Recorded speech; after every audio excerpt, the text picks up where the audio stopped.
पाकिस्तान और सऊदी अरब के दरमियान स्ट्रेटेजिक दिफाई माहिदा तय पा गया। सऊदी वलीअहद मोहम्मद बिन सलमान और वजीर आजम शहबाज शरीफ के माहिदे पर दस्तखत। माहिदे के तहत एक मुल्क के खिलाफ जारहियत दोनों मुल्कों के खिलाफ जारहियत तस्वुर होगी। पाकिस्तान अब हरमैन शरीफैन के तहफ़्फ़ुज़ में सऊदी अरब का पार्टनर बन गया। किसी भी जारहियत पर दोनों ममालिक मिलकर जवाब देंगे। दोनों ममालिक इलाकाई सालमियत को लाहक खतरात का मिलकर मुकाबला करेंगे। सऊदी वलीअहद और वजीर आजम शहबाज शरीफ ने माहिदे के बाद एक दूसरे को गले लगाया। मुश्तरका एलामिया के मुताबिक माहिदे का मकसद दोनों ममालिक में दिफाई ताउन बढ़ाना है। माहिदा खित्ते और दुनिया में अमन और सलामती के हुसूल के लिए मुश्तरका अज़्म है। ये दोनों ममालिक की सलामती को बढ़ाने के लिए मुश्तरका अज़्म का अक्कास है। माहिदे का मकसद किसी भी जारहियत के खिलाफ मुश्तरका दिफा और तहफ़्फ़ुज़ मजबूत बनाना है। इससे पहले कसर यमामा पहुंचने पर शहजादा मोहम्मद बिन सलमान ने वज़ीर आज़म शहबाज शरीफ को खुश आमदीद कहा। वज़ीर आज़म का सऊदी शाही प्रोटोकॉल के साथ इस्तकबाल। सऊदी नेशनल गार्ड्स ने वज़ीर आज़म शहबाज शरीफ को सलामी पेश की। कसर यमामा में वज़ीर आज़म शहबाज शरीफ और सऊदी वलीअहद की मुलाकात में अहम अमूर पर गुफ्तगू। दोनों रहनुमाओं ने एक बार फिर कतर पर इसराइली हमले की मज़म्मत की। नायब वज़ीर आज़म इसहाक डार और फील्ड मार्शल सैयद आसिम मुनीर भी मुलाकात में शरीक थे। विफाकी वज़ीरा ख्वाजा आसिफ अता तारड़, मोहम्मद औरंगज़ेब मुसद्दिक मलिक भी मौजूद। इस मौके पर गुफ्तगू करते हुए वज़ीर आज़म ने कहा कि पाकिस्तान ने हमेशा मसला फ़लस्तीन पर दो टोक मौक़िफ़ इख्तियार किया। मसला फ़लस्तीन पर पाकिस्तान सऊदी अरब के साथ खड़ा है। सऊदी वलीअहद बोले, मशरिक़ वुस्ता में अमन के लिए। सऊदी फ़ज़ाई हदूद में दाखिल होते ही जंगी तैयारों ने वज़ीर आज़म शहबाज शरीफ के जहाज़ को हिसार में ले लिया। वज़ीर आज़म शहबाज शरीफ ने सऊदी पायलट्स का अरबी ज़बान में शुक्रिया अदा किया। वज़ीर दिफा ख्वाजा आसिफ ने ट्वीट किया कि सऊदी हुकूमत का इक़दाम मोहब्बत और एहतराम का इजहार है। आलम इस्लाम में ये मकाम अल्लाह की मेहरबानी है। एयरपोर्ट पर नायब गवर्नर रियाद, सऊदी सफ़ीर और पाकिस्तानी सिफारती अमले ने वज़ीर आज़म का इस्तकबाल किया। सऊदी अरब के बाद वज़ीर आज़म शहबाज शरीफ बरतानिया और फिर अमरीका जाएंगे।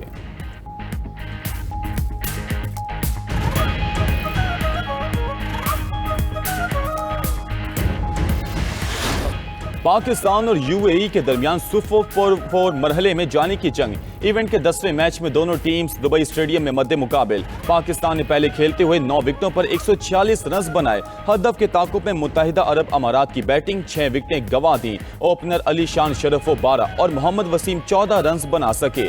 पाकिस्तान की तरफ से फ़खर जमान निस्फ सेंचुरी बनाकर टॉप स्कोरर रहे। मैच के दौरान अंपायर गेंद लगने से जख्मी हो गए।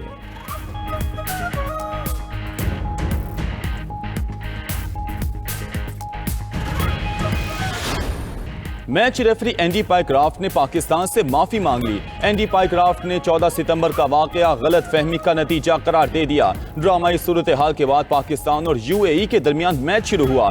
टॉस के मौके पर मैच रेफरी एंडी पाइक्राफ्ट भी मौजूद थे। दुबई में पीसीबी और आईसीसी के दरमियान सालिसी के लिए इजलास हुआ। माफी मांगने के बाद मैच का रेफरी एंडी पाइक्राफ्ट को मुकर्रर किया गया। ज़ाब्ता इखलाक की खिलाफ वर्जी पर पाकिस्तान ने मैच रेफरी को तब्दील करने का मुतालबा किया था।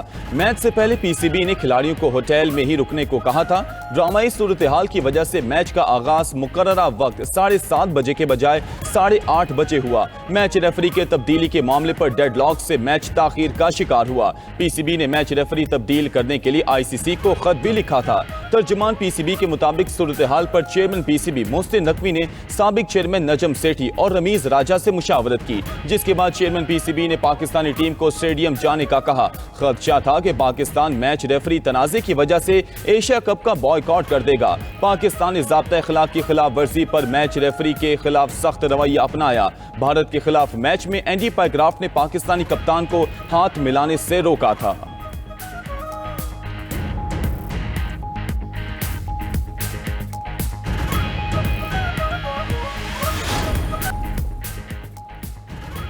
पंजाब में सैलाब उतरने के बाद मसाइल ही मसाइल। किसी का घर तबाह हुआ तो किसी की फसल, जमा पूंजी भी ना रही। मुतासरीन के माल मवेशी भी सैलाबी पानी में बह गए। सियालकोट, वजीराबाद, अलीपुर चट्ठा में हर तरफ तबाही। कसूर से बहावलपुर तक दरियाई पट्टी में आबाद लाखों लोग बेघर। आरिफवाला में भी किसान माशी बदहाली का शिकार। धान, कपास, तिल और चारे की तैयार फसलें सैलाबी रेले निकल गए। शेखुपुरा में सैलाबी रेले फसलों की जगह रेत छोड़ गए। किसान बेबसी की तस्वीर बने, हुकूमती इमदाद के मुंतजिर।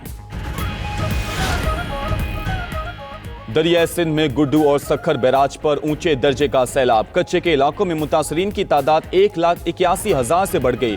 दरिया किनारे और कच्चे में आबाद देहात, बस्तियां और फसलें पानी की नजर। कंदकोट के मकाम पर दरियाए सिंध में ऊंचे दर्जे की सैलाबी सूरत हाल। सैलाब से कच्चे का जमीनी राबता मुनक़ता, लोग पानी में फंस गए। कंदकोट और घोटकी को मिलाने वाला आर्जी कच्चे का रास्ता भी मुतासिर। घोटकी में कच्चे के 100 से ज्यादा देहात का जमीनी राबता मुनक़ता हो गया। कश्मीर में सैलाबी रेले के कच्चे का इलाका मुकम्मल ज़ेर-ए-आब। फेडरल फ्लड कमीशन के मुताबिक दरिया चिनाब में पंजनद पर निचले दर्जे का सैलाब है। पंजनद के मकाम पर पानी की सतह मजीद कम हो रही है। अमरीकी सदर डोनाल्ड ट्रंप का दौरे बरतानिया जारी। अमरीकी सदर को शाही प्रोटोकॉल में विंडसर कैसल ले जाया गया। हेलीकॉप्टर शाही रिहाइशगाह पर उतरा तो शहजादा और शहजादी ऑफ वेल्स ने ट्रंप का इस्तकबाल किया। ट्रंप को गार्ड ऑफ ऑनर भी दिया गया। अमरीकी कौमी तराना भी बजाया गया। विंडसर कैसल में शाह चार्ल्स अमरीकी सदर को शाही ज़ियाफत देंगे। अमरीकी सदर के साथ खातून अव्वल मेलानिया ट्रंप भी विंडसर कैसल पहुंची। विक्टोरिया हाउस के बाहर बरतानवी शाह चार्ल्स और मलका कमेला ने ट्रंप का इस्तकबाल किया। अमेरिका और बरतानिया के दरमियान अहम मुआहिदों का इम्कान। एटमी तवानाई और IT शोबों में मुआहिदे होंगे। ज़राए के मुताबिक अमरीकी IT कंपनीज बरतानिया में $40 अरब की सरमायाकारी करेंगी।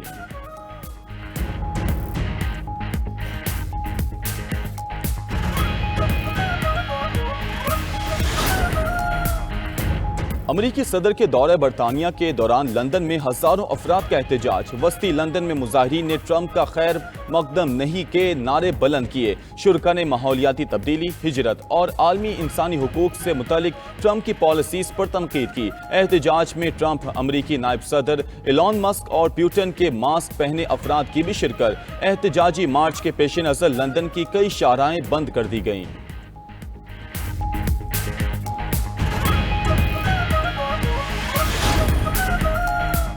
इसराइल का गजा सिटी को खाली करने के लिए 48 घंटे का अल्टीमेटम। 3.5 लाख अफराद नकल मकानी करने पर मजबूर हो गए। शहर से इनखला के लिए आर्जी रास्ता जुम्मे तक खुला रहेगा। सेहूनी फौज के गजा पर हमलों में शिद्दत आ गई। गजा पर बमबारी से मजीद 75 फलस्तीनी शहीद, दर्जनों जख्मी। गजा में शहीद फलस्तीनियों की मजमूई तादाद 65,000 से बढ़ गई। गजा सिटी में इसराइली फौज के ऑपरेशन पर दुनिया भर से मजम्मत है। चीन ने गजा सिटी पर इसराइली हमला आलमी कवानीन की खिलाफ वर्जी करार दे दिया। कतर ने सेहूनी इक़दाम को फलस्तीनियों की नस्ल कुशी करार दिया। फ्रांसीसी रहनुमा माथेल पानो ने भी कहा कि इसराइल का गजा पर हमला जंग नहीं बल्कि नस्ल कुशी है। उधर यूरोपीय कमीशन की आज इसराइल पर पाबंदियां लगाने की तैयारियां। यूरोपीय कमीशन इसराइल के साथ 37% तिजारती हजम कम करेगा। अलीमा खान की बानी PTI के जेल ट्रायल मनसूखी के फैसले की मुखालिफत। पंजाब हुकूमत का फैसला बानी PTI को कैद तन्हाई में डालने के मुतरादिफ करार दे दिया। कहा कि वीडियो लिंक पेशी की सूरत में बानी PTI वकला की मुशावरत से महरूम हो जाएंगे। ऐसा फैसला किसी सूरत कबूल नहीं। चेयरमैन PTI बैरिस्टर गौहर का कहना है कि चीफ जस्टिस हमारे जेर इल्तवा केसेस में कानून के मुताबिक फैसले दें, सजाओं और डिस्क्वालिफिकेशन के मामले को खत्म किया जाए और बानी PTI तक रसाई दी जाए। बैरिस्टर गौहर का 27 सितंबर को पेशावर में बड़ा जलसा करने का ऐलान। सलमान अकरम राजा बोले कि आम इंतखाबात के नताइज बड़े पैमाने पर तब्दील किए गए। हुक्मरानों से कहता हूँ, आप ये जाली हुकूमत नहीं चला सकते।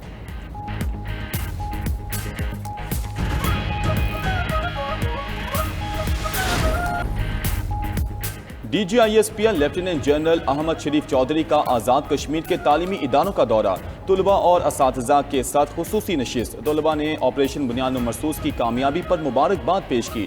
तुलबा का कहना था कि वो पाक फौज के साथ खड़े हैं और किसी भी ज़रूरत पर जानों का नजराना देने से गुरेज नहीं करेंगे। पाकिस्तान और कश्मीर को दुनिया की कोई ताकत जुदा नहीं कर सकती। पाकिस्तान खित्ते में नेट रीजनल स्टेबलाइजर्स के तौर पर उभर कर सामने आया है।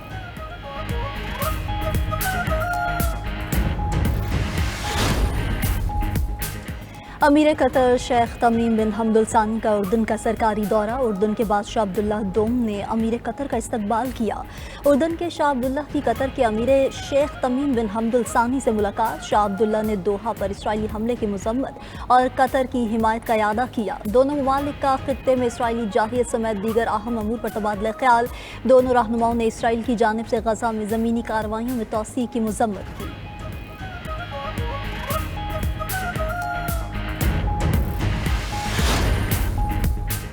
अमेरिका ने ईरान पर नई पाबंदियों का ऐलान कर दिया। अमेरिकी महकमा खजाना ने मुतादिद ईरानी शख्सियात और कंपनियों पर पाबंदियां लगाई हैं। पाबंदियों में ईरानी फौज को माली मुआवनत फराहम करने वाले इदारे और अफराद शामिल। अमेरिकी हुकाम के मुताबिक पाबंदी के शिकार अफराद और कंपनीज ने ईरानी तेल बेचकर $10 करोड़ कमाए, फिर उनको क्रिप्टो करेंसी में तब्दील किया, जिसे ईरानी फौज ने इस्तेमाल किया।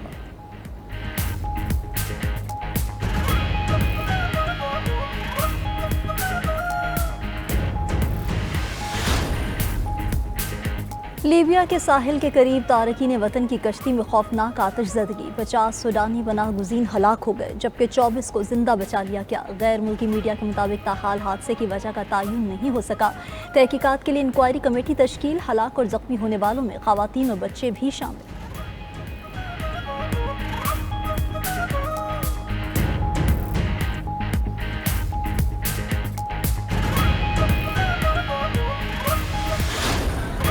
और वर्ल्ड एथलेटिक्स चैंपियनशिप में जेवलिन थ्रो का qualifying round, Pakistani athlete Arshad Nadeem ने जेवलिन थ्रो के फाइनल के लिए क्वालिफाई कर लिया।